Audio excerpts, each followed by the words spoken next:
Hi friends, if you have ever roamed the aisles of a grocery store or a Costco or wherever, wondering what kind of rice should you buy, especially for cooking Japanese food, you are in the right place. We're talking about what Japanese rice to buy and just exploring the different kinds of rice that there are so that you know exactly which one to use. Hi, I'm Amy, a second generation Japanese American mom to two multicultural boys, and I strive to bring easy, accessible ways to incorporate Japanese food and culture into our daily busy lives. And so if that resonates with you and you want some of that too, hit that subscribe button and follow our journey. We'd love to have you with us and hope that this adds value to you. Now, today we are looking at different types of rice because rice is the foundation of a lot of Japanese dishes. And it is so confusing when you walk into a store. There's so many pretty bags. There's so many price points. There's a ton of different things to take in.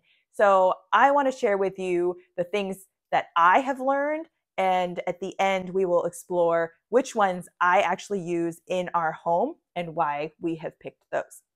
So let's first talk about the types of rice, short, medium, long, and what makes Japanese rice. Actually, before we go there, I want to talk about sushi rice. There is no such thing as sushi rice. Some people say go find sushi rice, but there is no such thing. It's just short grain rice or Japanese rice with sushi vinegar put on top of it.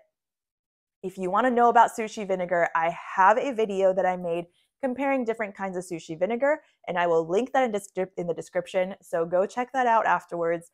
All the videos I talk about will be in the description. So hold your horses on that. But now let's talk about short grain rice, because short grain rice, there are two kinds, and short grain rice is always the Japanese type of rice. I think it's called the Japonica rice. So the first one is called uruchimai, and that is, I don't have a bag for this, but it's just the standard short grain rice. And short grain is meaning the width and the length. So when it's almost equal, that is short grain rice. I don't know if you can see this, but here's a quick tip too. I'm sidebarring, but I like to put it in a airtight container like this and keep the cup in there, the measuring cup in there, just because it's so easy. You don't have to go look for it, and it just always stays there. I also love, love, love the OXO containers. I know this is flour, but this container, I love the OXO brand for all sorts of things. So that's my little sidebar there. But uruchimai, it's just a standard name for Japanese rice. There are a ton of different brands. Koshihikari is a very premium one that is well known. There is Tamanishiki. There is Tamaki. There's just a bunch of different ones that have different brands, different names. But in the end, it is the short grain Japanese rice. The other one is mochigome. If you've heard of mochi, that is a glutinous rice cake, right? Made out of mochigome. So this is a short grain sweet rice. And so if you're looking for that super sticky, this is what you're going for. Sometimes I like to combine these two to make a takikomi gohan, which is like a almost Japanese pilaf of sorts. But this makes it so much more stickier and chewier. It just gives it a very different, unique texture. If you want a takikomi gohan video, remember to comment and tell me so, and I'd love to make that for you. I just make it really easy in the rice cooker, and it's absolutely delicious. So, mochigome and uruchimai. That's what we've got for short grain rice. So the shorter the rice, the more moist, the more higher starch content. So just keep that in mind. Now we're moving to medium grain rice. So you might be saying, Amy, I thought Japanese rice was just short grain rice. Actually, there is a medium rice, which is a Japanese American-born rice, actually. If you've heard of Calrose, that is a California-grown Japanese-style rice. So I would consider it close enough to Japanese rice that when you make dishes with it, it's Japanese food. So I actually really like it.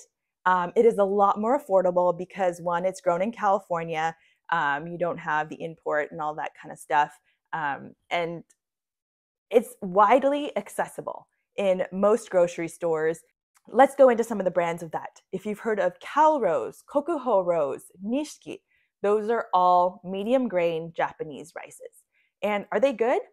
I still think so. Some people might, look down on them, but I still think they are a very good option and they're close enough in my opinion.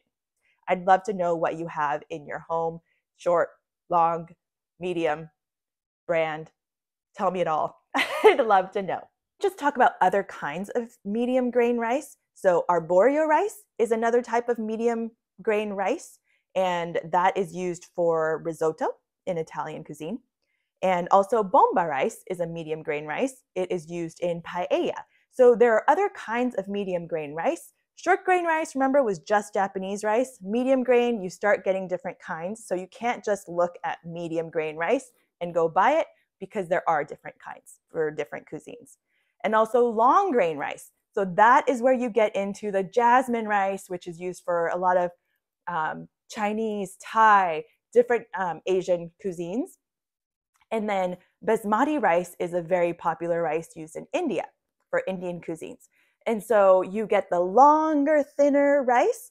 I don't know if you can tell here, this is my Korean 7 mixed grains rice. And this isn't all just rice grains, but those have some longer grain rices compared to the short grain rice that we were looking at earlier. So never, ever, ever use the long grain rice for Japanese food. It's just not as sticky, it falls apart, so it'll just give you a very different feel, very different texture when you're trying to make your Japanese rice. Like if you're trying to make onigiri, it's just gonna fall apart if you don't use Japanese rice. And if you wanna learn how to make onigiri, I have videos on that as well. If you've learned something new, I'd love for you to hit that like button. I'd love for you to hit that subscribe button. And let's talk about which rice we actually have in our home. So let's start with what my parents have. They absolutely love the tamaki, haigamai. And I'll go into different kinds of rice in another video, like the white, brown, wild, haiga, all sorts of different kinds of rice. There are tons, right? We talked about that already, that there are tons of different rice that can be overwhelming. But the one thing I'll say is haigamai is like a cross between white and brown rice. So it almost tastes like white rice, but still has the nutrients of brown rice.